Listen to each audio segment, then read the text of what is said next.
여러분 안녕하십니까. 오늘 제가 아주 특별한 분을 찾아뵙고 있습니다. 완도 성강교회 제 선배 목사님이신데요, 정우겸 목사님을 오늘 찾아뵙고 있습니다. 목사님 안녕하십니까. 안녕하세요. 반갑습니다. 오늘 완도 성강교회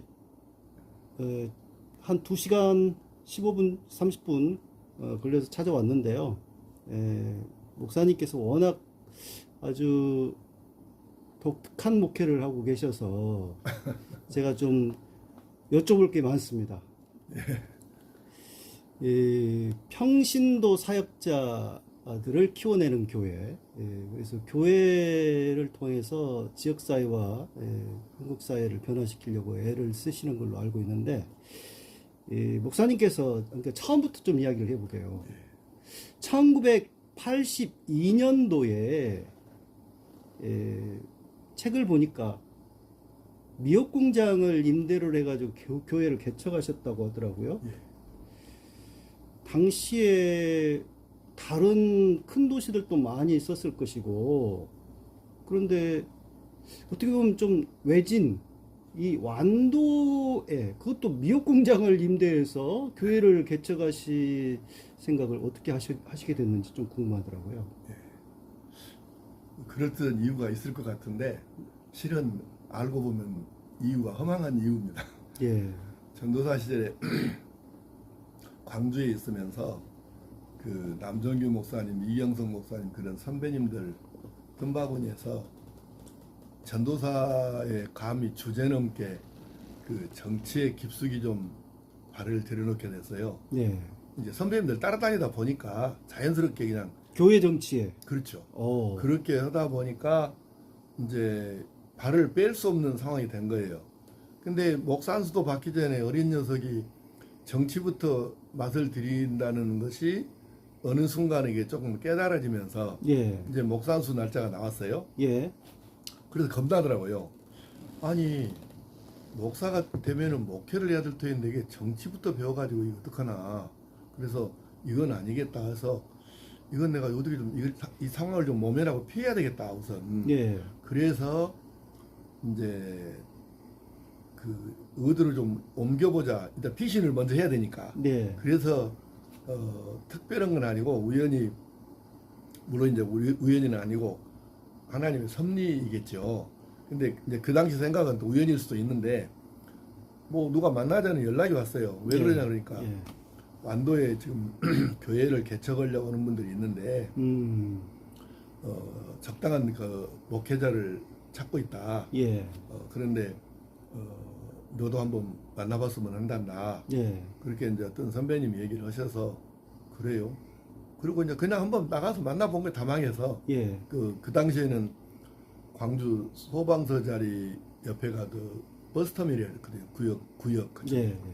그래서 이제 다방에서 만났는데 세 분이 오셔가지고 완도에다 교회를 한번 합니다. 예. 그러니까 목사님에 대한 얘기를 들었는데 전도사죠. 전도사님 얘기를 들었는데 우리하고 좀 같이 안 해볼랍니까? 이제 이런 얘기예요. 예.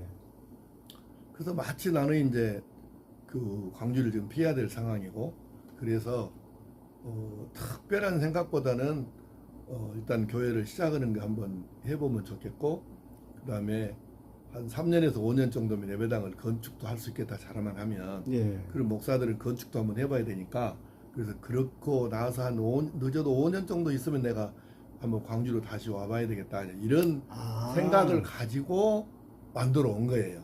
잠시 거쳐가는 그런 그렇죠. 형태로. 그랬는데 그러니까 이유를 보게 되면 좀 허망한 이유예요. 예. 거창한 이유가 있는 게 아니에요. 예. 피신 나오려고 한 건데 근데 우리 속담에 넘어진 자리에서 쉬어간다는 말도 있잖아요. 예. 그래서 사실은 나는 길어야 5년 봤는데 예. 지금 43년이 된 거예요. 그렇군요. 네, 그렇게 됐습니다. 그러니까 완도가 고향도 아니시네요. 아니죠. 고향은 어디? 전남 나주입니다. 나주. 예. 지금 그 앞서 제가 서두에 말씀드렸다시피 완도 성광교회 하면 모든 평신도를 사역자로 세우는 교회, 이렇게 지금 알려졌단 말이에요. 예.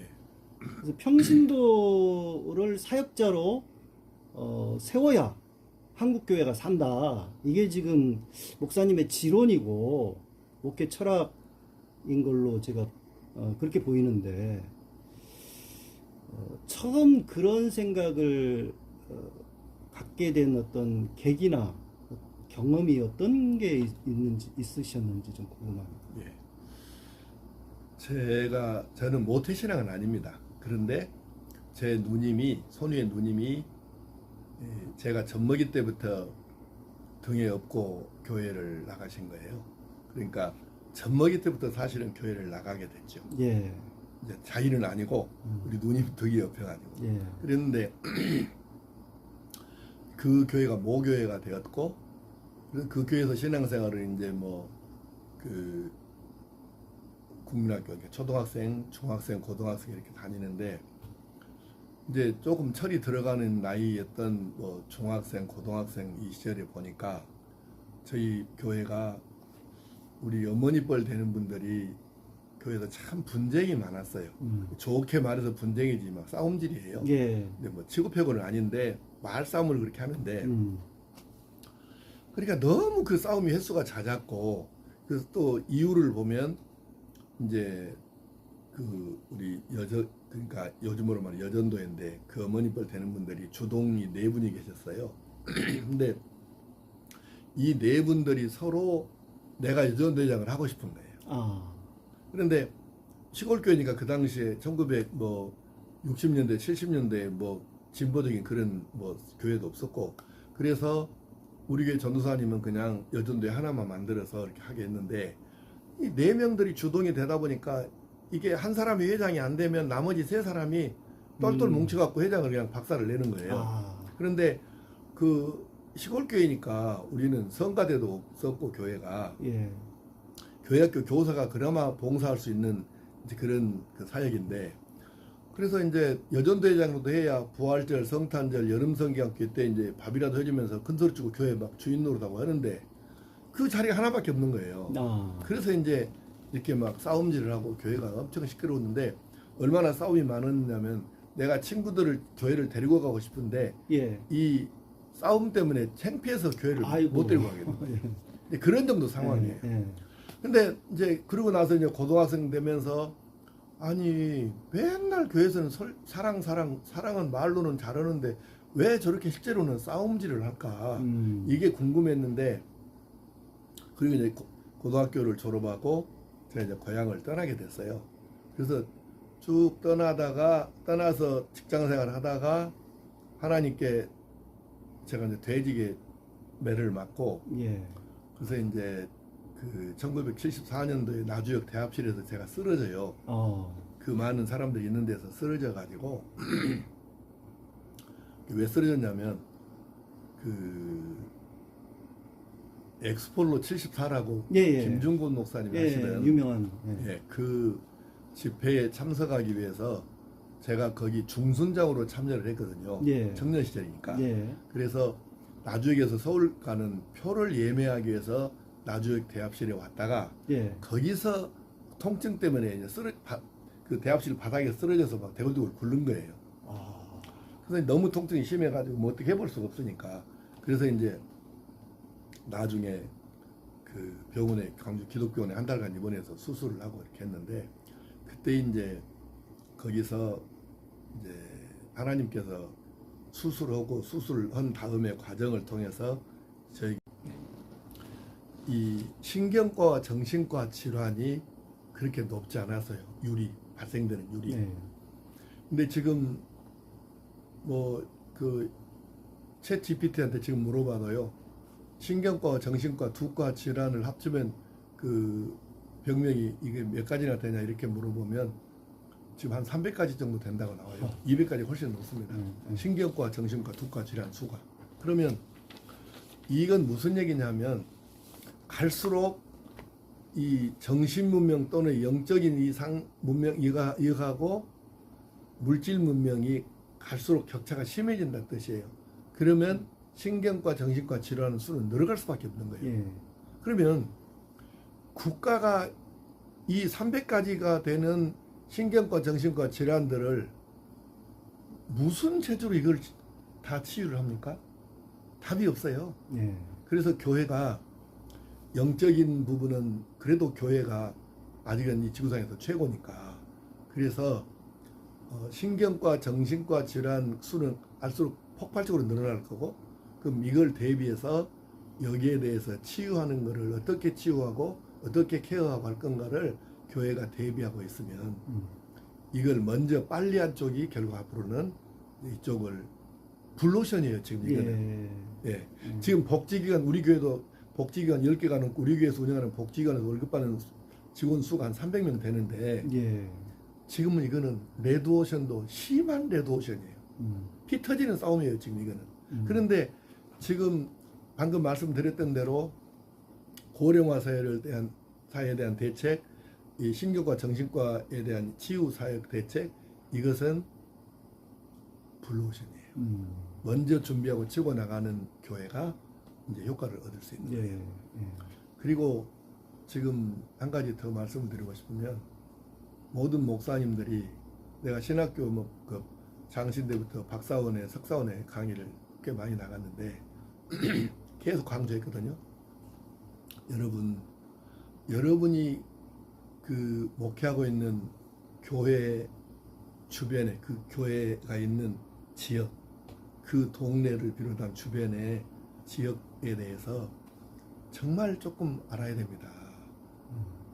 교회라고 하는 거는 나는 신학교에 가서 강의할 때 큰 교회를 꿈꾸라고 하거든요. 내가 말하는 큰 교회는 뭐 소망이나 영락이나 명성이나 뭐 이런 걸 말하는 게 아니에요. 내가 생각하는 그 개념은, 큰 교회 개념은 가령 교회가 소재한 지역의 주민 수가 10,000명이다. 아니 너무 큽니다. 1,000명이다. 그러면 그 1,000명 전체를 대상으로 목회하는 교회가 큰 교회라는 얘기예요. 내 개념은 그래요. 그러면 지금 1,000명 살고 있는 지역에서 우리 교회 현재 출석하는 교회가 한 20명밖에 안 되는데 20명 데리고 끙끙거리지 말라는 얘기예요.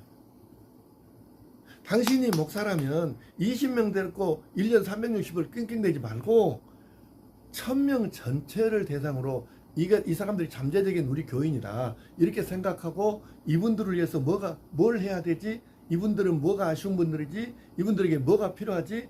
이거를 좀 제발 들어가서 자기 지역 주민들의 학력, 이념, 경제, 질병, 건강, 자녀들 모든 문제를 조사를 해가지고 상황들을 조사해가지고 이걸 데이터베이스화 해가지고 이런 정도 사람들이 주류라고 하면 이 사람들에게 이것이 필요하겠구나. 돈 있는 큰 교회들이 선심 쓰는 것만 마냥 막 교회 예산 막 엄청 들여가지고 시혜를 베푸느냐 그렇게 사역을 하잖아요. 효과 얼마 못 거둡니다. 왜? 눈높이가 안 맞아요. 시혜를 베푸는 것 같거든요. 그런데 지역 주민들을 조사해가지고 그 주민들이 원하고 필요하다고 느끼는 것을 예산을 적게 들더라도 그것을 치고 나가면 주민들이 가려운 데를 긁어주기 때문에 교회에 대한 이미지 개선부터 시작을 해가지고 아 교회가 필요하네. 우리 동네도 교회가 있는 것이 없는 것보다는 낫겠네. 이런 의식을 가지게 될 거란 말이죠. 그러면 그래서 모든 목회자와 교인은 주민들에 대해서 상세히 모든 방법을 동원해서 조사해서 이거를 자료화 시켜가지고 그걸 근거로 해서 주민들이 원하는 일을 하고 가려운 데를 긁어주고 그러면 교회와 주민들은 점점 가까워지는 것이고 이 상태가 지속이 되고 또 심화 확대되다 보면 어느 순간에 이들이 마음이 조금이라도 열릴 때 복음 제시하면 예수님을 영접할 가능성이 그만큼 커지는 거잖아요. 그러니까 제발 막무가내식으로 목회하지 말고 주민들 조사부터 먼저 하고 거기에 맞게끔 전 주민을 대상으로 목회를 하라는 말이에요. 나는 세들백 교회를 개척한 그 릭 워렌 목사님이 내가 궁금해서 거기도 가봤어요. 윌로우 크릭도 가보고 교회 개락을 갔거든요. 갔더니 그 세들백 교회 이런 릭 워렌 목사님이 쓴 그 세들백 교회 이야기라고 하는 책이 지금 고전이 됐죠. 근데 그 책을 읽어보신 분들은 아시겠지만은 이렇게 나와요. 내가 LA의 세들백 지역에다가 교회를 개척했다 결정했어요. 한국교회 목사 같으면 홀 얻어가지고 십자가 걸고 간판부터 걸겠죠. 그리고 예배부터 시작하겠죠. 근데 리고네 목사는 6개월 동안은 그렇게 안 했어요. 그냥 6개월 동안 전문가 도움 받아서 새들백을 중심한 LA에 사는 사람들의 모든 걸 조사를 한 거예요.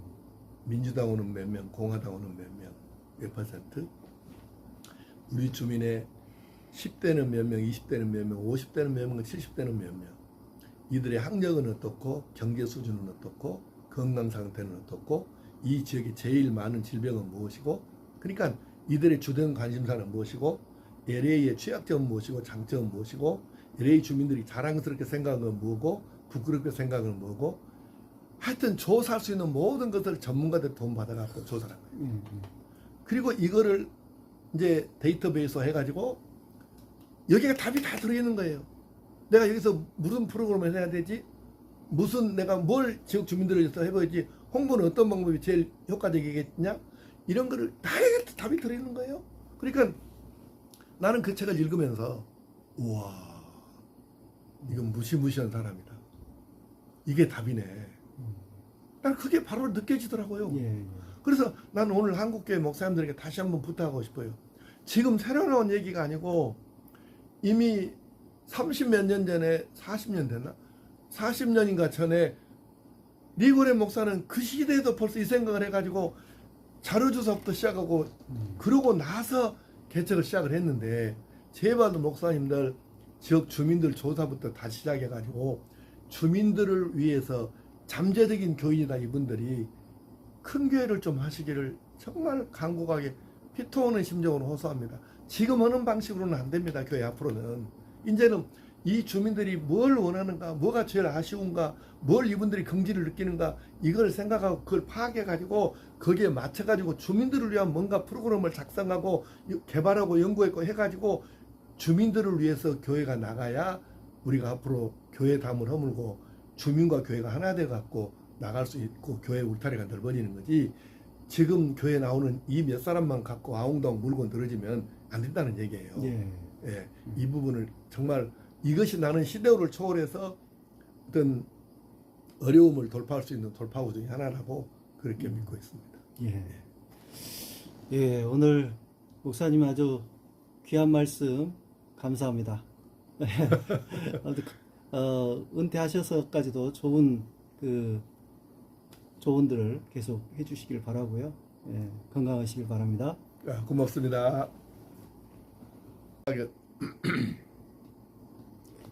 목사가 되겠다고 중학교 3학년 때 서원을 했는데 그 서원을 지키지 않았기 때문에 지금 네가 혼이 나고 있는 거다. 너는 그 약속을 안 지키면 네 생명도 거두어갈 수 있다. 이런 정도 상황이 된 거예요. 예. 그래서 이거 이제 교차로 여러 사람들이 그 당시에 말하자면 그 은사가 있는 분들 여러 사람이 이렇게 교차로 이렇게 확실하게 증명을 해서 나는 이제 이 길 말고는 길이 없나 보다 이렇게 해가지고 결국은 이제 항복을 하고 신학교를 가게 된 거죠. 그런데 신학교를 가서 보니까 놀라운 사실은 나는 우리 모교에만 이렇게 싸움질이 있는 줄 알았더니 내가 신학교를 75년도에 들어갔어요. 예, 예. 그런데 그때 당시에는 우리 신학생들이 100명도 안 됐을 텐데 학교 전체 학생이 노는 학생이 한두 명밖에 없었어요. 예. 그 사역을 안 하는 학생이. 예. 왜냐하면 시골교회가 목회자들이 없어가지고 전도사로서 다 이렇게 단독 목회를 하는 거예요. 예. 근데 이제 그래서 자연스럽게 단독 목회하는 전사님들하고 대화를 나눠보니까 이분들 교회도 싸움질이 심심치 않게 있는 거예요. 예. 아니 이건 너무 이상하다. 아니 왜 우리 교회만 그런 게 아니고 다른 교회까지 이러느냐. 그래서 사랑을 말하는 교회가 왜 다툼질하는가에 대한 궁금증이 더 강하게 된 거예요. 그러면서 신학교 다니면서 이제 은사론도 배우게 되었고 교회론도 배우게 되었고 그러면서 자연스럽게 제가 터득이 된 거예요. 그러니까 터득이라기보다는 하나님께서 이제 깨우쳐 주신 거죠. 예. 이게 뭐냐면 모든 사람에게는 하나님께서 주신 자기만의 은사, 탤런트, 재능이 있는데 바울사도의 말씀대로 나는 모든 사람이 나와 같기를 원하노라. 그러나 자기가 받은 은사가 각각 있으니 이 말대로 모든 사람은 틀린 게 아니고 다른 거죠. 예. 다르다는 말은 재능이 다르다는 뜻이에요. 예. 성격도 재능도 하나님이 그렇게 주신 거예요. 그런데 이 재능을 가지고 재능에 맞는 교회 부서에 들어가서 사역자가 되어서 활동을 하면 자기가 중심에 설 수 있고 주인 노릇도 할 수 있고 하니까 문제가 안 생기는데 예. 아니 시골 교회가 뭐 여자 성도들이 할 수 있는 게 여전대장밖에 없으니까 예. 그래서 우리 모교에서는 일하고 싶은데 나도 조금 뭔가 하고 싶은데 할 기회는 안 주어지고 하니까 시기심이 나고 해서 번성을 못 다스려서 싸웠구나. 그리고 많은 사역자들이 오랜 세월 동안 연구에서 내놓은 답 중에 하나가 뭐냐면 모든 사람의 98%는 권력지향적이다. 이게 번성이라는 거예요. 예. 근데 이 번성을 선하게 활용할 방법이 있을 터인데 교회에서는 그냥 그렇게만 안 된다, 겸손해야 된다, 뭐 섬겨야 된다 이러면서 누르기만 했으니까 이걸 활용을 못 해준 거죠. 예. 그래서 이걸 그럼 어떻게 해야 되나? 그래서 결론이 그러면 교회 안에서 일할 수 있는 사역거리를 많이 자리를 만들어줘 가지고 교인들 한 사람 한 사람 모두에게 다 일할 수 있는 기회를 줘야 되겠다. 그러면 교인들이 싸움 지를 게 아니고 오히려 열심히 일할 수 있지 않을까. 예. 이제 이런 생각이 이제 그 깨우침이 있어가지고 그래서 그때부터 교회에서 이제 요즘 같은 뭐 그 당시에는 뭐 은사 테스트 뭐 은사 세미나 이런 것도 없었어요. 예. MBTI 세미나도 그때는 우리는 몰랐고요. 그리고 나중에 이제 말이 좋아서 평신도 사역이란 말이 나왔는데 내가 신학교를 졸업하고 10년 이상 지나고 난 다음에 보니까 평신도 사역이란 말이 나오더라고요. 그래서 그 평신도 사역에 관한 책들은 한 권도 안 빼놓고 내가 모든 책을 나오는 쪽쪽 사서 읽었는데 놀라운 것은 나는 평신도 사역이란 말, 내가 천재였으면 평신도 사역이란 말을 단어를 만들어서 썼겠죠. 예. 근데 나는 그걸 몰랐어요. 그래서 나는 뭐라 그랬냐면 그 당시 교회에서 자율적으로 하세요. 자율적으로. 자율적 운영, 자율적 운영. 예. 아니 여러분 교회 다닌 지가 몇 년인데 몰라서 못 온다는 말이 됩니까? 여러분은 몰라서 못 오는 게 아니고 수십 년 동안 교회 다녀서 너무 머릿속에 든 것이 아는 것은 많은데 이거를 여러분들이 실제로 적용을 안 해보는 겁니다. 그래서 생기는 문제입니다. 그러니까 나한테 물어보지 말고 아니 그걸 몰라서 물어봅니까? 그래서 예를 들면 내가 이 교회 울산관계를 개척을 하는데 여전도회를 만들어야 되는데 이제 만들었어요. 조직을 해라 그래서 만들어줬는데 아니 여전도회장을 누가 해야 됩니까? 나한테 물어보는 거예요. 예. 그래서 아니 이건 자치기관 아닙니까? 자치기관이니까 여러분들 알아서 뽑아야지 왜 그걸 나한테 왜 물어봅니까? 근데 이제 이분들은 뭐 다른 교회에서 신앙생활 했던 분들 같은 경우에 뭐 다 목사님들이 지명하면 누구를 시키면 좋을까 그런 말씀 이제 목사님이 한 사람 얘기하면 그 은연중에 그렇게 해서 이제 해갖고 다 회장을 뽑고 그런다는 거예요. 그건 답이 아닙니다. 이건 자치기관이기 때문에 여러분들이 뽑으십시오.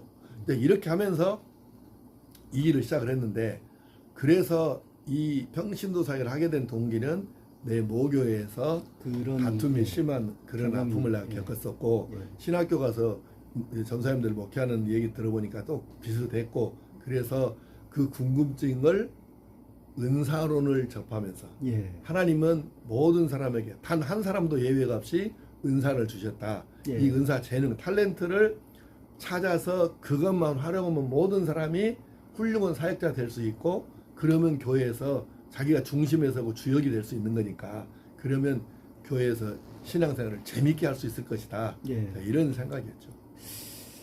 예, 개인적인 아픈 경험에서 시작했는데 이게 아주 성강교회 달력이 좀 아주 독특하더라고요. 완도 지역에 있는 모든 교회, 그러니까 이단 빼고 교회와 교회 목회자들을 다 소개하고 그리고 이 성강교회는 다른 교회 다니는 그러니까 완도 지역에 있는 다른 교회를 다니다가 성강교회를 찾아오는 교인이 있으면 등록을 받아주질 않는 그렇게 그 소개가 돼 있던데 그래서 이제 교인 수평 이동은 안 된다.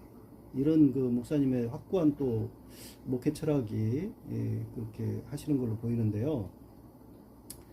제가 그걸 보면서 놀랍기도 하고 요즘 교회들 가운데 그런 교회를 찾기가 어렵지 않습니까? 그래서 놀랍기도 하고 교회의 자생력을 높여야 된다. 목사님의 그런 어떤 소신 때문에 그런 걸로는 아는데, 한편으로는 교인들의 선택권을 제한하는 거 아닌가? 예, 교인들이 나는 더 이 교회가 내한테 맞아, 이 교회로 가고 싶어 라는 그 선택권이 있는 거 아닙니까? 근데 그걸 또 제한하신 게 아닌가? 이에 대한 또 목사님의 생각이 좀 궁금합니다. 이렇게 찾아오는 교회는 안 돼요, 등록. 본교로 가시오. 이런다는 게, 그러니까요. 예, 나는 지금 요즘에 현대 한국 교회의 문제점 중에 하나를 교인 도둑질이라고 생각을 해요. 예, 그러니까 예를 들면 바울 사도 같은 경우는 로마서 15장에서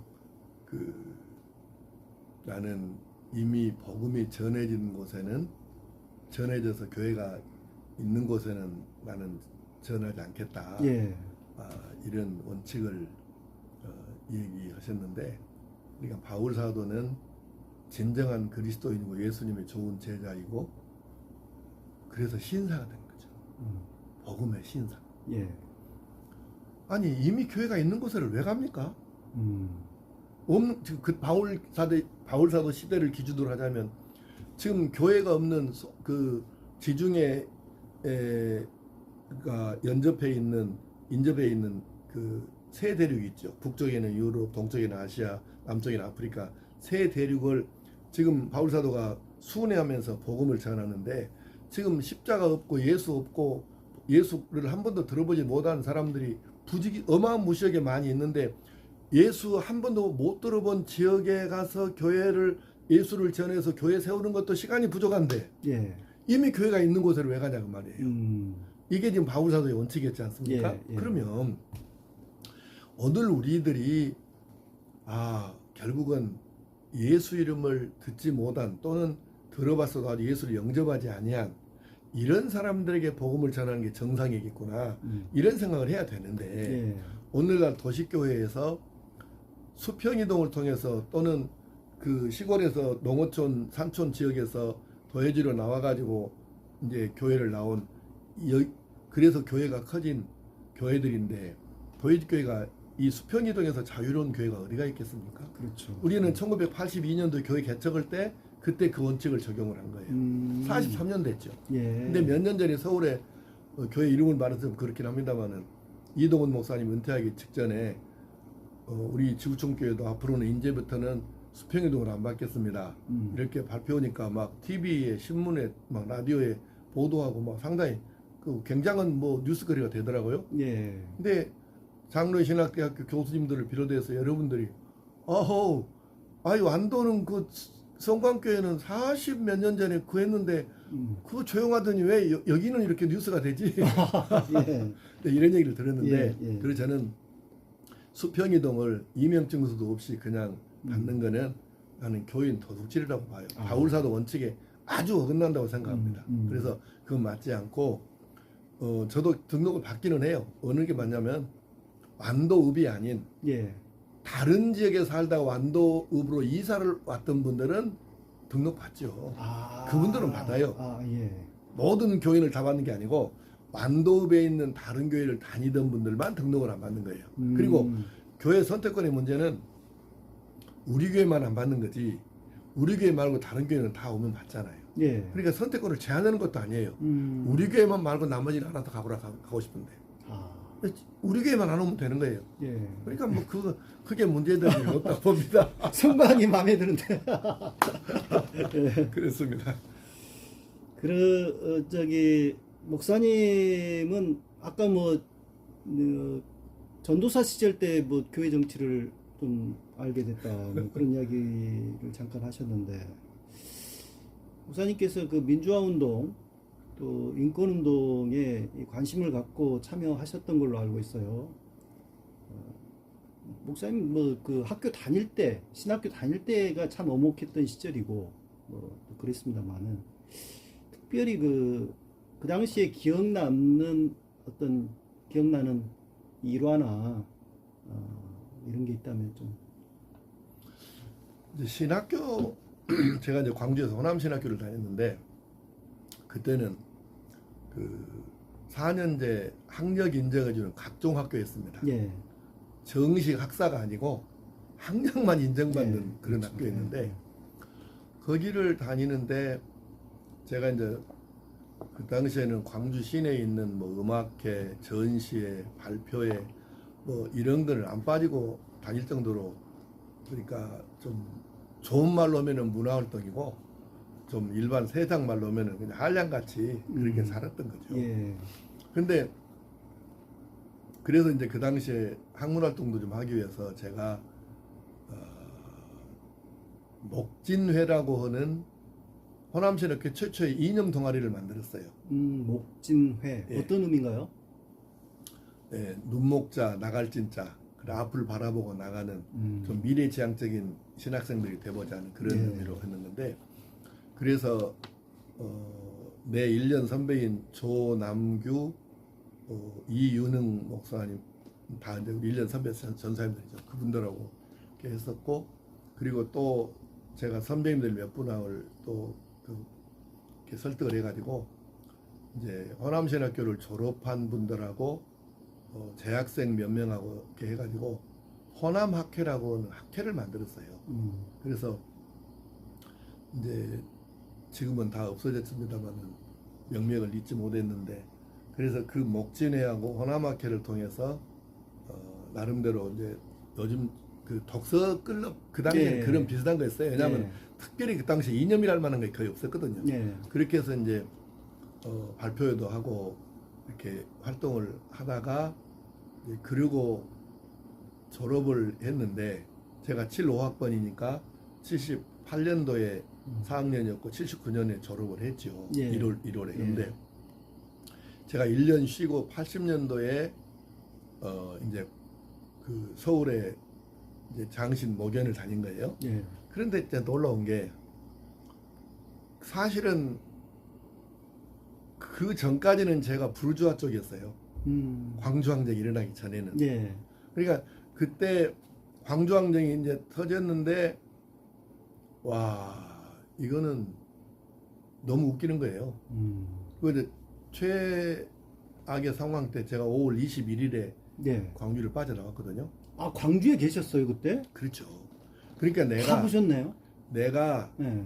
차검은 총으로 이 아이들을 찌른다든가 금남로에서 우리 스크럼 짜고 행진할 때 그 당한 일들 공수부대한테 당한 예. 일들 나는 현장의 증인이에요. 생생하게. 오. 그러니까 그 이전에는 내가 데모도 하고 장로의 신학대학교 다닐 때에 업소보로 전대협도 가고 그 서울역 앞에 그때 대면 시위도 이렇게 네. 우리 학생들 같이 가서 하고 서울역 해군 예, 그때 그런 이제 했었는데 나는 그냥 그 당시까지는 그렇게 하면서도 크게 그렇게 뭐 그 이념이 막 어쩌고 그 확실하고 이러진 않았어요. 네, 네. 그런데 광주 항쟁 때 그때는 뭐 광주 사태라고 그랬죠. 광주 사태 때 공수부대에게 무참하게 처참하게 이 그렇게 당하는 모습을 보면서 이제 내가 머리가 픽 돌았죠.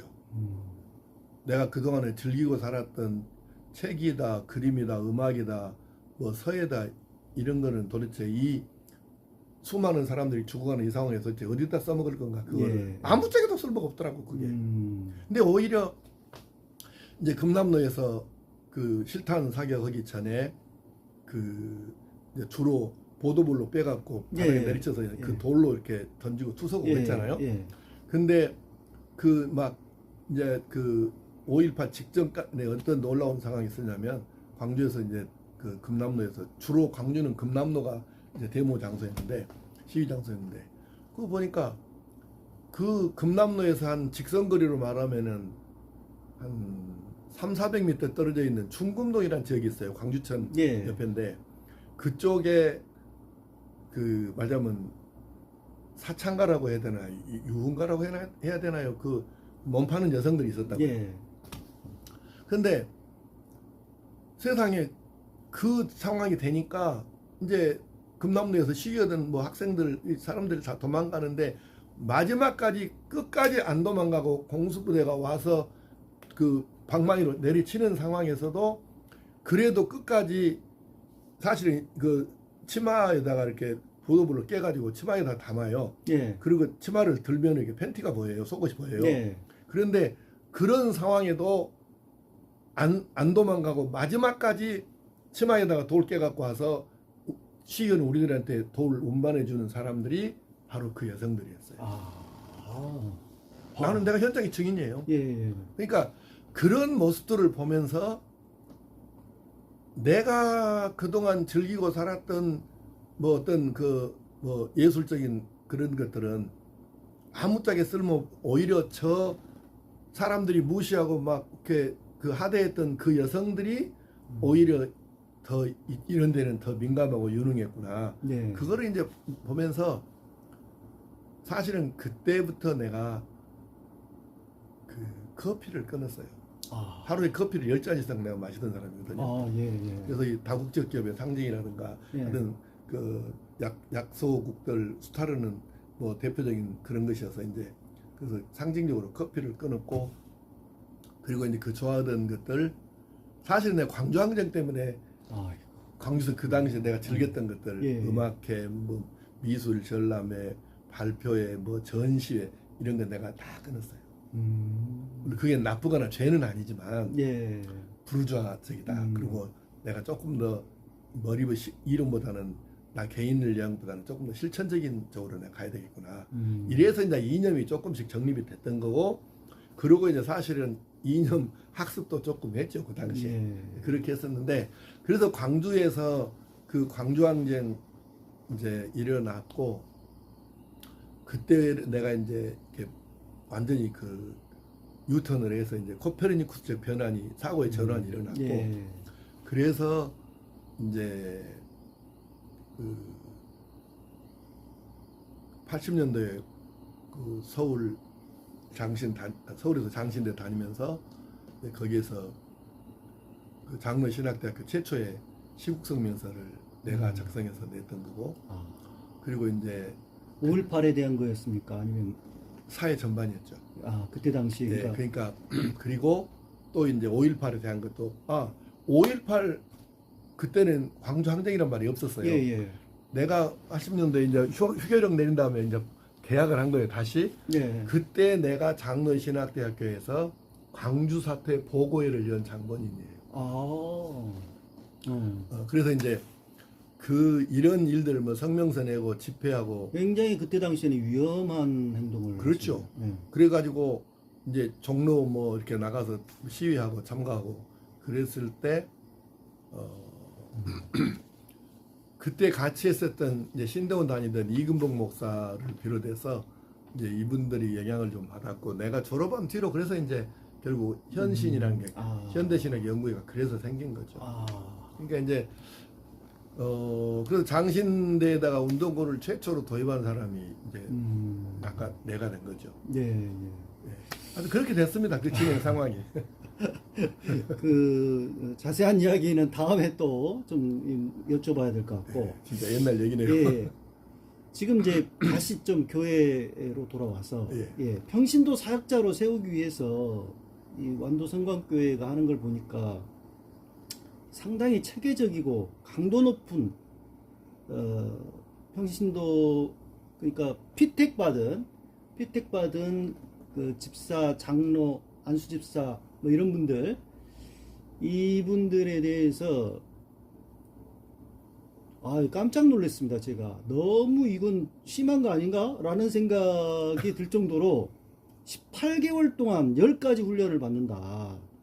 이렇게 돼 있더라고요. 그래서 예를 들면 뭐 15권의 책을 읽고 발표를 해야 되고, 또 기도 훈련을 받아야 되고 102장의 기도문을 작성해서 내야 되고, 임직 전까지 1명 이상 전도를 해야 되고, 뭐 등등 3박 4일 또 영성훈련도 해야 되고, 이게 일반 교회에서 이게 과연 이렇게 하라면 임직하겠다는 사람이 아무도 다 도망갈 것 같거든요.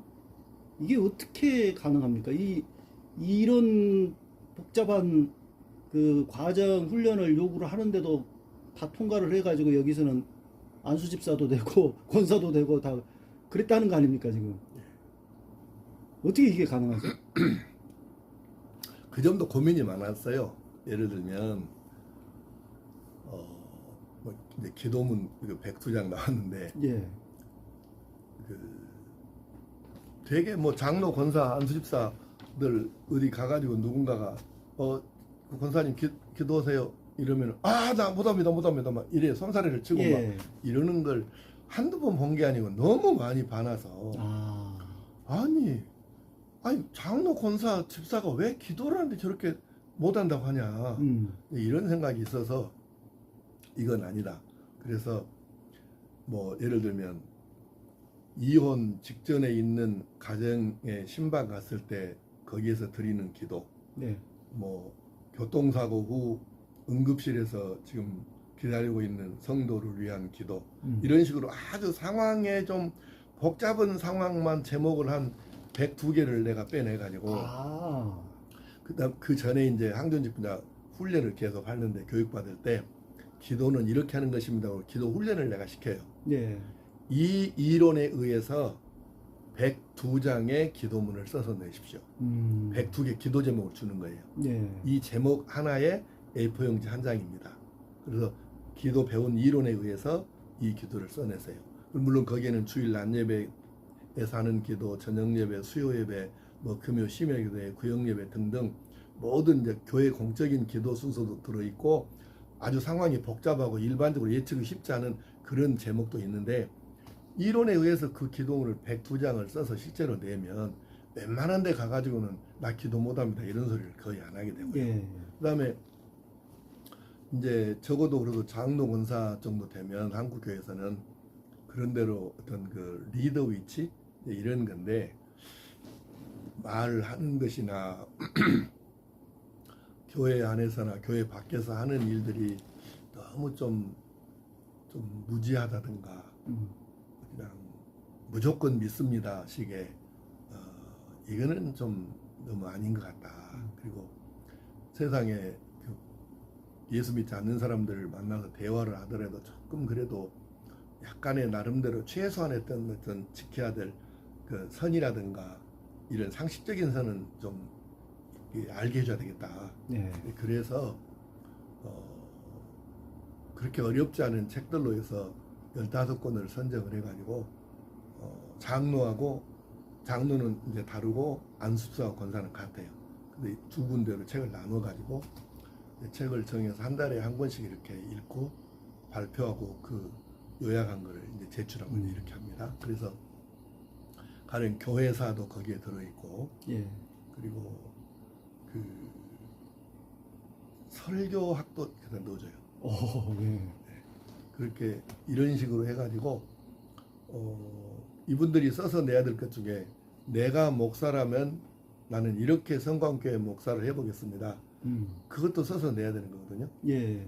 그러니까 이렇게 책을 15권 읽어보면 나름대로 조금 보는 안목이 생겨요. 예. 발표까지 했으니까. 예. 그러면 그런 것들을 기초로 해가지고 내가 목사라면 이렇게 한번 해보겠다든가 뭐 그다음 우리는 또 이제 책자를 임직식에서 소책자를 모든 참석자에게 나눠줍니다. 예. 그건 어떤 소책자냐면 임직자가 가령 20명이다 그러면 20명이 전원이 장로 권사 안수집사가 나는 이런 장로가 이런 권사가 이런 안수집사가 되겠습니다.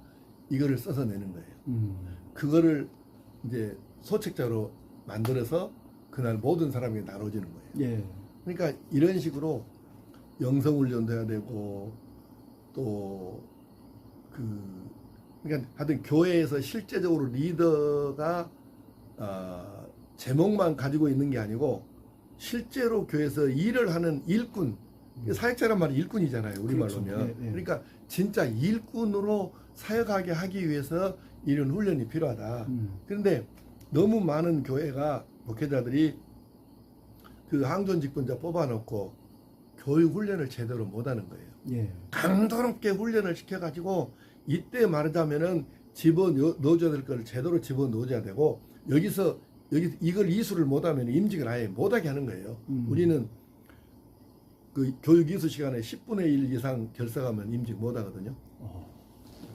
10분의 1이에요. 예. 그러니까 바로 탈락이에요. 우리는 뭐 여지가 없어요. 음. 그러니까 이렇게 철저하게 근데 장흥도 권사 뽑혔는데 이거 훈련 안 받겠습니까?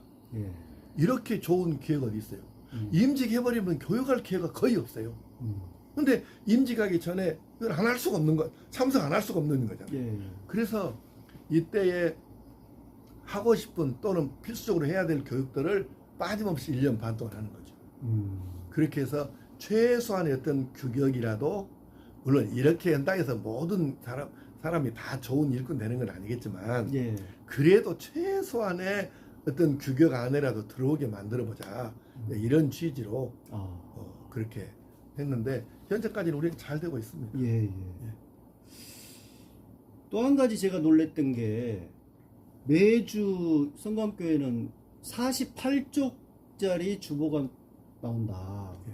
그것도 목회자가 만드는 게 아니고 평신도들이 다 분담을 해가지고 예배 순서지 정도로 보통 교회들은 그 주보를 활용하고 있지 않습니까? 그런데 내용을 보니까 뭐 신앙 또는 뭐 지역 사회 뭐 온갖 거기에 그 어떤 내가 이제 좀 받은 느낌은 주간 신문이었어요. 주간 신문 같은 그런 주보를 발행하고 있더라고요. 그래서 이처럼 방대한 주보를 매주 그렇게 그 만들다 보면 물론 이게 이제 전도용으로도 좋고 신앙적인 자연스러운 성도들한테 교육용으로도 좋고 두루두루 효과는 있을 것 같긴 한데 분담을 맡겼지만 또 부득이한 사정으로 이렇게 못 그걸 채워 넣거나 이렇게 시쳇말로 뻥크가 나는 이제 그런 경우들도 종종 발생할 것 같거든요. 어떻게 합니까? 그런 경우는 안 생깁니까? 그러니까요. 주보에 대해서 한국 교회가 주보가 없는 교회는 아마 거의 없지 싶을 정도로 이렇게 일반화되어 있잖아요. 예. 그런데 정확하게 말하면 주보라기보다는 그냥 예배 순서지라고 해야 될까요? 순서지. 예. 그런데 이 주보라는 말 자체를 사람들이 뭔 말인가를 몰라요. 그래서 얼마나 목사님들이 좀 무지하냐 한 목사들이 많냐 하면 결혼식에 참석해가지고 결혼식 순서지 하나 달라 이 말을 결혼식 주반장 달라 이렇게 말하는 나 그런 걸 예. 꽤 많이 봤어요. 나 그런 예. 장면을. 예. 근데 결혼식 순서지가 왜 주보인지를 주보라고 하는지를 나는 도무지 이해가 안 되지만 예. 그래서 내가 하도 답답해서 우리 주보 표지에다가 주보라는 말이 있는데 이 주보란 말을 한문으로 써놓은 거예요. 예. 방금 정병진 목사님 말씀대로 주간신문이라는 뜻이잖아요. 예. 일본은 일간신문이고 주보는 주간신문이고 월보는 월간신문인데 예. 그래서 주보라는 말을 한문으로 내가 일부러 써놓은 거예요. 예. 근데 원래 이제 이 교회 개척하면서 처음에 초기에 나왔던 주보는 그 당시에 이렇게 두껍지는 않았고 한 16페이지 이렇게 됐는데 이제 교회가 규모가 있으면서 좀 늘어난 거예요. 예. 그래서 주보 편집 원칙이 방향이 뭐였느냐면 그때는 제가 주보를 혼자 만들었어요. 예. 처음에 개척했고 한 10년 가까이 혼자 만들었는데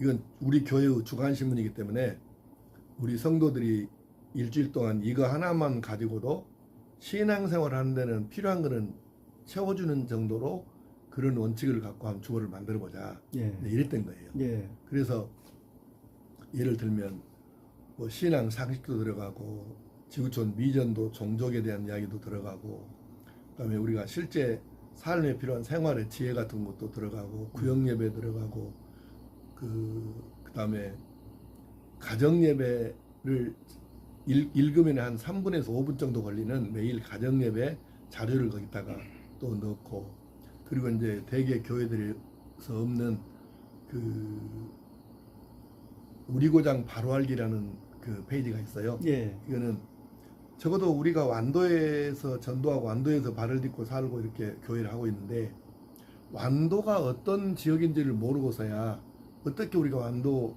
사람들에 대해서 우리가 기도하고 전도할 수 있겠냐. 예. 완도를 먼저 알아야 된다. 예. 예. 그래서 다행히 우리 교회는 이제 완도 지역 문화를 또 그 공부하고 이렇게 하는 분도 있고 완도군 문화원장도 우리 교회 이제 집사님이고 아, 그래서 예. 이제 이런 공무원들까지 교인들이 있으니까 이런 분들 도움을 받아가지고 가령 완도의 역사, 지리, 문화, 기후, 인물 그러니까 완도에 관한 모든 것을 연재를 하는 거예요. 하.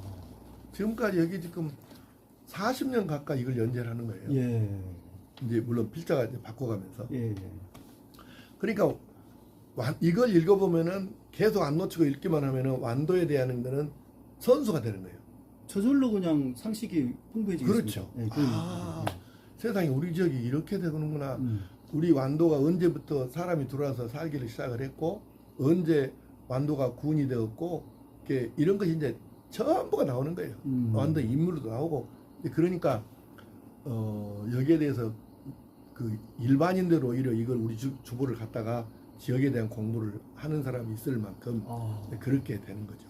그래서 한 주간 내내 이 주보만 가지고도 교인들이 생활하는데 지장이 없을 만큼의 자료를 제공하자. 예. 이런 게 주보 편집 원칙이었어요. 예. 그리고 방금 질문하셨던 펑크나는 건 어떻게 하냐?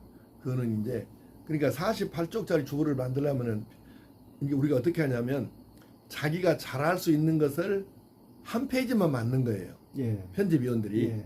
그러면은 이제 자기가 맡은 페이지만 하면 되니까 목요일 저녁에 편집위원장한테 이메일로 넣어주는 거예요. 그럼 편집위원장은 이렇게 해당 페이지에 꽂아서 인쇄위원회로 넘기거든요. 예. 그런데 펑크가 날 수도 있죠.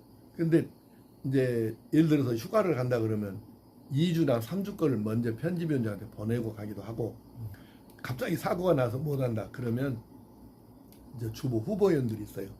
주보 편집위원회가 있는데 예. 이제 어느 때는 이제 느닷없이 이렇게 펑크가 나면 이제 갑자기 그걸 메꿔야 되는 후보위원들이 몇 사람 있어서 이분들이 그건 또 다 맡아서 해요. 그러니까 주보가 이제 물론 한 페이지 펑크나고 이럴 일은 없습니다. 실제로 나오는 그렇습니까? 평신도 사역자들을 세우고 평신도 스스로가 일하게 만드는 것. 모든 목회자들이 굉장히 정말 이상적인 교회다.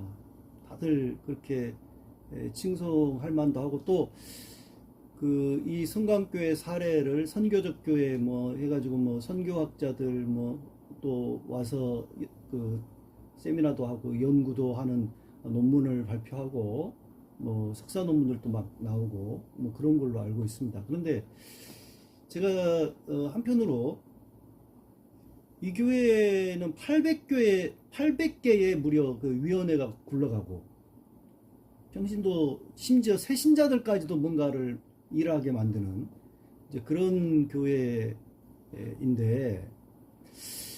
이 교회에 나오시는 분들 가운데 어떤 분들은 내가 교회에 가서 쉼과 어떤 영적 재충전을 얻으러 왔지 일주일 내 일하고 교회까지 와서도 일을 해야 되냐. 예. 좀 부담스럽다. 이런 사람도 분명히 있을 것 같아요. 어떻습니까? 없지는 않죠. 없지는 않는데 우리 교회의 원칙은 나를 던져서 섬기고 헌신할 때 거기서 얻는 어떤 하나님의 은혜와 그 위로하심과 힘 주심이 그냥 아무것도 안 하고 단순히 노동 일 개념에 그거 안 하고 쉬고 있을 때보다 훨씬 더 그게 효과적이라는 걸 우리가 이미 아는 거예요. 그래서 성도들을 일하는 성도로 일하는 게 오히려 나를 희생하고 헌신했을 때 예수 믿거나 믿지 않는 사람들이 그 섬김을 받았을 때 그들이 아주 그냥 좋아하고 또 정말 감사하다 인사를 진심으로 전하고 이럴 때 우리가 받는 어떤 에너지랄까 이런 것이 아무것도 안 하고 그냥 누워있을 때 앉아있을 때보다는 이게 훨씬 더 강하더라는 거죠.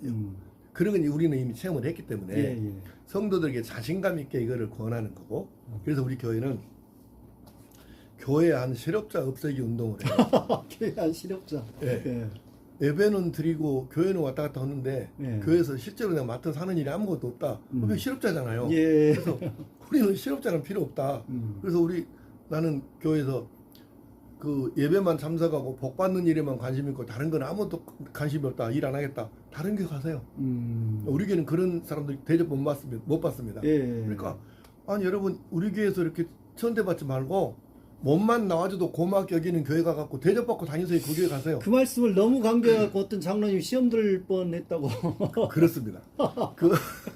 그때는 장로가 아니고 예. 안수집사 때 했는데 예, 예. 우리 구정모 장로님하고 이선태 장로님이 그때는 집사였어요. 예. 한번 내가 아주 수요일 예배 때 세게 이렇게 그 강조를 했더니 이제 사택 예배 끝나고 집에 와가지고 사택에서 핸드폰을 이제 봤더니 아니 구정모 집사한테 문자가 들어온 거예요. 예. 목사님, 제가 일주일 기도해보고 어느 교회로 옮길까 결정하겠습니다. 이렇게 문자가 와 있는 거예요. 그래서 또 이선태 장로님은 사택의 그 우편함에다가 사직서를 갖다 넣는 거예요. 그래요? 그래갖고 이제 물론 이제 실제로 내 말은 다른 교회 미우니까 다른 교회를 가거라 그런 뜻이 아닌데 예. 그래서 사실 그 구정모 집사님도 그냥 어디 안 가고 여기 있어서 장로 됐고 예. 이선태 장로님도 집사였는데 또 장로 됐고 그래서 우리는 그래서 내가 다른 교회 가라고 해서 다른 교회 간 사람은 없어요. 예. 그러니까 다시금 강조하지만 성도들은 믿음과 사랑으로 나를 던져서 내가 시간을 내고 마음을 내고 정성을 내어서 예수 믿지 않는 사람들을 찾아가서 섬기고 주님의 마음을 전달하고 이렇게 함으로써 오히려 성 프란시스의 기도대로 예. 실은 내가 더 힘을 얻고 주는 내가 더 기쁘고 내가 감사한 거예요. 아. 이 맛을 알아버리면 음. 이게 봉사자, 섬기는 사람 그거 안 하고는 못 견딥니다. 아. 근데 대부분의 교인들이 이걸 안 해봤기 때문에 귀찮고 싫고 이러는 거예요. 예. 그래서 우리는 아예 그냥 교회 안에 실업자 없애려고 작심을 하고 사는 교회입니다. 제가 보니까 목사님의 어떤 그 독특한 경험도 있지만은 이거 하다 보니까 이렇게 됐다 말씀을 하셨습니다만은 이 교회의 여러 위원회를 두고 평신도 사역자들을 세워서 그들 스스로 일을 또 의논해서 찾아가고 뭐 이렇게 하는 것 어떻게 보면 풀뿌리 민주주의하고 좀 비슷하거든요. 제가 봤을 때 아래로부터 어떤 스스로 토론하고 정답을 찾아가고 부지런히 교회 성광교회를 만들어가고 또 지역사회를 변화시켜가고 이런 모습이 아닌가. 그래서 참 민주주의를 교회에서 실천적으로 이거를 어떻게 보면 실현하고 있는 그런 모델이 아닌가. 좀 그런 생각도 얼핏 들었거든요. 어떻습니까? 교인들이 이런 교회에서의 생활하면서 이렇게 배웠던 것들이 본인의 직장이나 이런 데서도 상당히 영향을 끼칠 것 같은데. 그러니까 예를 들어서 우리 이영철 장로님이라고 이제 지금은 광주로 하셨는데 이분이 병원 원장이세요. 예. 근데 이분이 병원 경영을 하는데 우리 평신도 사역을 하는 거를 병원 경영에 도입을 하셨다고 하더라고요. 그래가지고 팀장제를 두고 스스로 분임토 해갖고 의사를 결정하게 하고 이런 식으로 해가지고 병원 경영도 그렇게 해보니까 꽤 좋은 유익한 결과가 얻어지더라. 예, 예. 이런 내용인데 그래서 이제 사실 2000년 교회 기독교사를 보면 불행한 것은 2000년 기독교 역사에 단 1년도 한 번도 평신도들이 교회 중심에 서본 적이 없어요. 언제나 사제 목사 중심이었지 예. 평신도 중심의 교회는 없잖아요. 예. 교회 역사에. 예. 그러면 그게 과연 우리가 질문해야 되는데 본질적으로 이게 과연 성경이 의도하고 하나님이 의도하신 교회의 모습인가? 나는 이 본질적인 질문을 통해서 우리 교회의 모습을 좀 성찰해서 답을 찾아가야 된다고 생각하거든요. 예. 근데 글쎄 다른 분들은 어쩐지 모르겠는데 적어도 제가 성경을 읽고 묵상하고 이렇게 연구하고 한 결론은 단 한 군데도 성경에 평신도는 열등하다, 목회자는 우월하다 이렇게 가르친 데도 없고 예. 평신도를 제외하고 목사 혼자 교회 운영을 알아서 해라 이렇게 가르친 데도 없습니다. 네. 그러면 하나님이 목사에게도 그 재능 탤런트를 주셨으니까 목회를 하는 거고 성도들에게도 다 이게 탤런트가 있을 터인데 네. 그러면 이 탤런트를 제대로 활용할 수 있도록 도와만 주면 목사 혼자 알아서 끌고 가는 것보다는 교인들 모두가 나서서 함께 사역자가 될 때 교회를 훨씬 더 바람직하고 활기 있고 힘 있는 교회로 성경이 가르치는 본연의 교회 모습을 찾아서 사역할 수 있다는 뜻이에요. 예. 그러면 이걸 거창하게 뭐 민주주의 어쩌고 이런 말은 나는 그렇게는 교회에서 안 해보긴 했지만 원리대로 하자 그러면은 저는 지금 그러거든요. 일단 현재 교회 사무실에 출근 안 합니다. 출근할 필요가 없어요. 예. 왜냐하면 평신도들이 수많은 위원회에서 자기 재능에 맞는 위원회에 들어갔고 다 사역을 하는데 목사가 굳이 나와야 될 이유도 없고 그리고 알아서 다 합니다. 그러면 목사 아니면 할 수 없는 일만 제가 하는 거예요. 예. 예를 들면 설교를 아무나 할 수는 없잖아요. 이거는 적어도 신학교에서 설교가 뭔지부터 해서 배워가지고 라이선스가 있어야 하는 거니까 그래서 설교는 아무나 할 수 없기 때문에 설교는 제가 하고 성찬 침례 제가 합니다. 예. 그러니까 이거는 목사 아니면 못 얻는 거니까 하는 거고 그 외에는 하나님께 받은 탤런트가 있는 사람이 그 탤런트에 맞는 일을 하는 거예요. 예. 예, 그러다 보니까 우리 교회는 뭐 민주주의다 어쩌다 이런 말을 사용하지 않아도 독재가 없어요. 예. 예. 그러니까 생활 속에서 그게 예, 체득이 될 것 같아요. 예.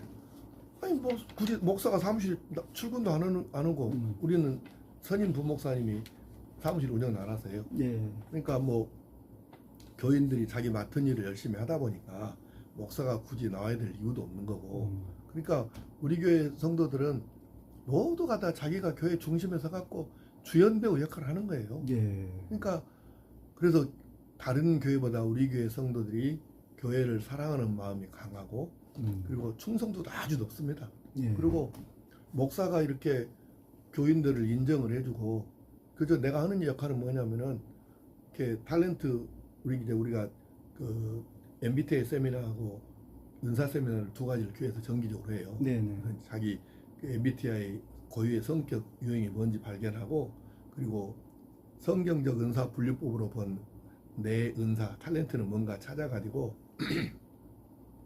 거기 맞는 위원회에 들어가게 하는 역할만 제가 하는 거예요.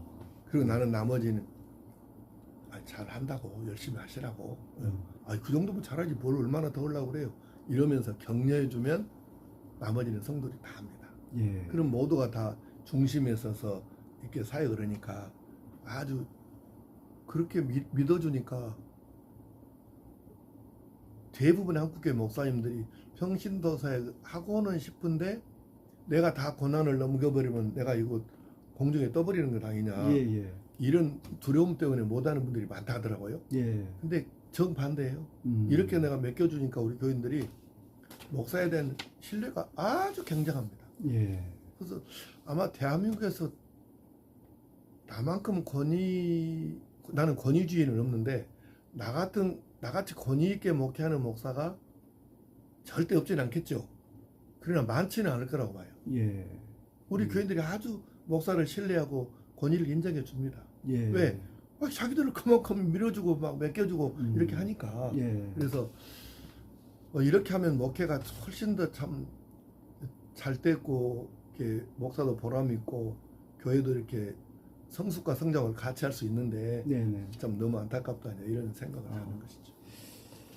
제가 사실은 지금 목사님 집필하신 교회가 모여 교회가 되는 교회 이 책을 읽고 왔거든요. 근데 이제 오늘 말씀 듣다 보니까 이 책에 없는 이야기들 많이 나왔어요 지금. 이 책으로 다 풀어내지 못하신 이야기들이 지금 많이 나오고 있습니다. 얼핏 이 책에 또 내비치신 내용이 생각이 나는데 지금 여수 여기 완도 성광교회는 평신도 사역자를 세우는 교회로 이제 전국적으로 유명한 교회가 됐단 말이에요. 그래서 전국에서 사실 이 답사를 오고 있습니다. 그런데 목사님께서는 책에서 뭐 우리 교회 찾아오는 사람들도 많이 있지만은 오히려 우리는 더 잘하는 교회라면 우리 국내는 물론이고 해외까지도 어디든 찾아가 다닌다. 아마 우리처럼 많은 답사를 한 교회도 없을 것이다. 이런 말씀을 하시더라고요. 예. 그래서 도대체 이게 그냥 생긴 게 아니구나 라는 생각을 했고, 돌아다니시면서 가장 좀 인상 깊게 보고 도입했던 것이 어떤 건지 좀 그것도 궁금하고 그렇습니다. 그러니까 우리 교회를 다른 교회에서 견학을 오기 전에 우리보다 뭔가를 더 잘하는 교회는 초기에는 제가 견학을 많이 다녔어요. 예. 그리고 이제 한 10년 뒤부터는 저보다는 교인들이 이제 다닌 거고요. 그런데 두 가지만 예를 들겠습니다. 하나는 싱가포르로 교회 견학을 갔는데 3차례에 걸쳐 가지고 총 62명이 다녀왔거든요. 예. 자기 돈 85만 원씩 내고. 오. 지금이 아니고 한 20년 전 얘기예요. 20 수년 전 얘기예요. 예. 그런데 거기 가서 이제 놀란 게, 물론 이거는 이제 거기서 독창적인 게 아니고 미국의 윌로우 크릭이나 새들백이나 이제 이런 교회들에서 실시를 했던 건데, 예배 시작 전에 30분 정도 찬양을 뜨겁게 하고, 그리고 찬양을 하면서 이제 내가 유심히 봤는데, 찬양을 하면서 처음에는 막 박수를 치고 막 열정적으로 하다가 나중에 어느 순간부터는 조용해지는데, 이제 큰 동작이 있으면 조용한 상태에서 두 손만 이렇게 들고 오는 거. 그래서 나중에 알고 보니까 이제 처음에 전반부에 하는 곡들은 대개가 찬양곡이었고 후반부에 하는 곡들은 경배곡이더라고요. 네. 그래서 이 두 가지로 분리해가지고 찬양곡을 할 때는 막 박수도 치고 발도 구르고 막 열정적으로 하고, 그리고 경배곡으로 들어가면 조용하게 이제 말하자면 영으로 찬양을 한다 할까요? 이런 상황으로 들어가면서 그때 이미 성도들 마음이 회개도 다 되고 아주 마음이 다 골라지는 거예요. 그 상황이 지나고 나서 목사가 등단해 가지고 기도 인도하고 또 성경 읽고 설교하니까 은혜 안 받을 사람이 없는 거예요. 이미 30분에서 40분 정도의 찬양 시간에 성도들의 마음이 다 정리가 된 거예요. 예. 근데 이건 좀 속된 표현인데 뭔 말을 해도 다 그때는 아멘 아멘 하겠더라고요. 그래서 이 교회는 찬양을 가지고 성도들의 마음을 완전히 다 이렇게 정리를 해버리는구나, 이런 걸 봤어요. 그래서 이제 의도성을 가지고 우리 교회 성도들 싱가포르에 교회 견학을 갑시다. 그래서 콩희 목사가 담임하는 시티 하베스트 처치, 지금은 거기도 좀 문제가 발견돼 가지고 그 뒤로 좀 문제가 좀 커졌어요. 시끄럽습니다. 예. 그리고 그다음에 FCBC 이렇게 두 군데 교회를 견학을 이제 62명이 다녀왔는데, 다녀와서 성도들이 우리도 저렇게 찬양을 좀 해봤으면 좋겠다, 이렇게 해서 우리가 분위기가 이제 딱 이렇게 형성이 되니까 성가들 해산을 시킨 거예요. 네. 우리 성가대도 꽤 하는 성가대였거든요. 예. 그 여수 MBC 오케스트라 지휘자가 우리 성가대 지휘를 했으니까 나름대로 꽤 하는 성가대였어요. 예. 그런데 성가대 설득을 시켜갖고 해산을 시키고 찬양단제를 도입한 거예요. 예. 그리고 찬양단이 우리가 지금 어떻게 하고 있냐면, 이제 주일 낮에 그 교인들 대표 기도가 있잖아요. 주로 예. 장로님들이 하는. 예. 거기 기도하는 순간에, 장로님 기도하는 순간에 이 찬양 단원들이 쭉 나와요. 그래서 서서 예수님의 이름으로 기도합니다 아멘 하면 그때부터 마이크를 받아가지고 약 15분 정도, 곡은 3곡밖에 안 해요. 찬양을 하는데 첫 번째 곡은 무조건 찬양곡이고, 두 번째 곡은 상황에 따라 다르고, 세 번째 곡은 무조건 경배곡이에요. 예. 그렇게 해서 우리가 예배에 대해서 굉장히 개혁에 성공을 했거든요. 그리고 그다음에 또 하나는 이제 그 온누리교회 하영조 목사님이 이제 살아계시던 시절이니까, 그러니까 80년대 후반이죠. 그때 견학을 우리가 몇 번 갔었는데, 거기에서 그 큐티하고 1대1 양육, 그거 참 아주 강력한 그리고 꼭 필요한 훈련이구나, 이걸 거기서 보아가지고 거기서 배워서 사실은 저도 우리 교회에서 큐티하고 1대1 양육을 이제 도입을 했는 거죠. 예. 그렇게 해서, 그러니까 이런 식으로 가령 우리 명성교회도 견학을 갔어요. 지금은 내가 명성교회 김삼환 목사, 한국교회 말아먹는 목사라고 생각하고 지금은 내가 우습게 여기지만, 그 당시에는 새벽기도가 워낙 잘 된 교회니까 예.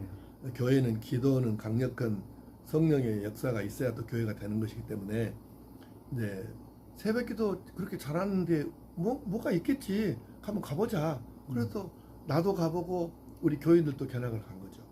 그렇게 하고 군포 영광교회도 새벽기도 때문에, 그러니까 우리보다 더 교회가 해야 할 일인데 우리 교회보다 더 잘하는 데가 있으면 우리는 거리 따지지 않고 상황 따지지 않습니다. 가서 사전에 연락하고 가서 브리핑 받고 자료 도움 요청하고, 그리고 이제 충분히 질문하고, 이렇게 해서 충분히 배워갖고 오는 거죠. 예. 네. 이렇게 해서 견학을, 우리 교회를 견학을 물론 지금까지 한 1480교회 이상 다녀가셨지만, 우리가 자신 있게 말할 수 있는 것 하나는, 우리 교회에 견학 오시는 교회보다 우리가 더 잘하는 게 있다, 자신 있다. 그게 바로 우리가 다른 교회에 견학 가는 거예요. 그러니까 국내만이 아니고 국외까지도 갑니다, 필요하면. 예. 이런 식으로. 그래서 우리도 견학을 통해서 많이 배웠죠, 우리 교회. 끊임없이 교회를 쇄신하고 발전시킬 애를 쓰셨네요. 그럼요. 예. 이제 목사님 말씀 들어보니까 올해 은퇴를 하신다고요. 그렇습니다. 예. 올해 11월 43년에 성역을 이제 마감을 하신다고 제가 아까 식사를 나누면서 들었는데요. 개척해서 지금까지 한 교회에서 그렇게 기나긴 세월 동안 그 목회를 하셨습니다. 아쉬운 점도 있을 것이고, 이거는 참 내가 자랑스럽다, 이런 점도 있으실 것 같아요. 여러 가지 소회들이 있겠지만 아쉬운 점 한 가지, 자랑스러운 거 한 가지 딱 좀 소개를 부탁드립니다. 아쉬운 것이 있어요. 그게 뭐냐면 제가 우리 교회에서 이미 오래전에 발표도 했는데, 그 대안학교를 한번 해볼 생각이었어요. 그러니까 대학교는 돈 있어도 안 할 거고요. 예. 왜냐하면 대학생 때는 너무 늦어요. 그래서 우리가 지금 그 어린이집을 하고 있거든요. 예. 그러면 초등학교는 이제 안 되고 중학교는 한번 해볼 생각이 있었어요. 그래서 이때 정말 그 예수 그리스도의 좋은 제자, 세계적인 하나님의 사람이 되도록 하기를 위해서 대안학교를 만들어서 일반 학교에서 가르치는 교육에 플러스 알파로 이렇게 성경 세계관을 심어줘 가지고 세계적인 하나님의 사람을 좀 만들어보자, 이래서 그 학교를 꿈꿨는데 재정적인 이유 때문에 사실 그걸 포기하고 제가 포기라기보다는 못하고 그냥 넘어가는 거죠. 그래서 그건 굉장히 아쉽습니다. 그리고 이제 자랑스러운 것은 제가 한 번도 포기하지 않고 평신도 사역을 끝까지 이렇게 할 수 있었다는 것하고, 교단 정치에서 일찍이 발을 뺀 걸 아주 제가 그 잘한 인생을 살면서 아주 잘한 몇 가지 그 결정 중에 한 가지가 총회 정치에서 발 뺀 것이다. 한 20년 동안 저도 총회 정치 열심히 했어요. 그리고 너는 총회장 해야 된다, 총회장 꼭 해라, 그렇게 하는 사람들도 주변에 사실은 많이 있었고, 그랬는데 제가 총회를 출입해 보니까 나는 혁명주의자가 아니에요. 개혁주의자입니다. 총회를 개혁하고 싶은데 뭐 혁명을 하려면 피를 흘려야 되는데 난 그건 아닌 것 같고, 총회를 개혁하고 싶은데 아무리 생각해봐도 나는 정우겸이가 총회 간다고 개혁될 것 같지는 않아요. 나는 개혁을 안 하면은 더 이상 내가 여기 발대야 될 이유가 없다고 보는 사람이고, 그래서 정우겸이가 총회 안 간다고 총회가 잘못될 일, 더 잘못될 일도 없고, 내가 간다고 계획될 일도 없고, 그럼 뭐 하려고 내가 총회를 가겠냐, 이 시간 낭비하고. 내가 총회 20년 그 총대 하면서, 지금 총대 안 가니까 22년 됐거든요. 예. 근데 총회 20년 총대 하면서 17년인가를 내가 특별위원을 한 거예요. 예. 총회 정치 그러니까 깊이 개입한 거죠. 그래서 나도 사실은 총회 정치에 원죄가 있는 사람이에요. 근데 그래서 이제 약간 그런 이유로 이제 총대 사퇴하고 안 갔는데, 지금 생각해 보니까 그냥 역시 내 생각이 그건 옳았다. 내가 지금까지 총회에 나갔어도 총회 개혁은 아마 불가능했을 거고, 그러면 그 에너지를 차라리 여기에서 내가 교회 개혁하고 평신도자에게 전념하고 이러는 게 옳겠다고 생각했는데, 저는 그거는 정치 끄는 것은 저는 잘했다고 생각합니다. 예. 예. 마지막 질문이 되겠습니다. 현재 뭐 목사님 느끼시다시피 목회 환경이 급변하고 있습니다. 특히 그 신학대학 진학률이 아주 급격하게 하락하고 있습니다. 이 같은 그 시대에 교회의 교회됨, 교회의 그 재활성화, 이런 방안은 도대체 무엇이라고 보시는지, 또 이제 후배 교역자들을 많이 보실 텐데, 그들에게 꼭 들려주고 싶은 조언이 있다면 어떤 것이 있는지. 어려운 질문이긴 한데요. 제가 생각하고 있는 걸 좀 말씀을 드리면, 시대적인 상황은 당연히 너무 지금 안 좋은 쪽으로 흘러가고 있다고 봐가지고요. 대안을 찾아야 되는데, 쉬운 것부터 얘기를 하겠습니다. 지금 고령화 사회를 넘어서 초고령 사회로 이제 들어가는 단계인데, 평균 수명이 지금 80세가 훨씬 넘었지 않습니까? 예. 그러면 머지않아서 지금 그 전문가들 말에 의하면 우리가 평균 수명이 곧 90세가 된다는 얘기예요. 남녀 편차가 있긴 합니다만은 지금 82세에서 86세 정도 사이, 현재는 그 정도인데 곧 90세 되겠죠. 그러면 정부에서 정한 그 퇴직 연령이 62세인데, 공식 발표에 대한민국 사람의 평균 퇴직 연령이 58세랍니다. 네. 그러면 적어도 30년 이상을 은퇴 후에 살아야 된다는 뜻이잖아요. 네. 그러면 은퇴 후에 30년이 넘는 기간을 의미 있게 살도록 누군가가 해줘야 되는데, 이 역할을 국가가 못합니다. 교회밖에 없어요. 예. 그래서 목회자와 교회가 은퇴 후에 이분들이 나도 아직 세상을 살아야 될 이유가 있다, 보람을 느끼고 살만한 그러한 이 프로그램을 비롯해 가지고 의식부터 해서 이런 것들을 만들어주고 기다리고 있으면 결국 교회는 어려운 시대에도 될 수밖에 없는 거예요. 그래서 고령화 사회를 미리서 준비하고 공부하고 대기하고 있어라. 그러면 반드시 교회는 살아날 길이 온다. 두 번째, 지금 이제는 뭐 디지털이 AI로 넘어가서 이제 정말 초문명 시대를 우리가 살고 있는데, 여기서 우리가 꼭 하나, 목사이기 때문에 교회이기 때문에 이제 기억해야 될 게, 그 정신 문명하고 물질 문명이 어느 정도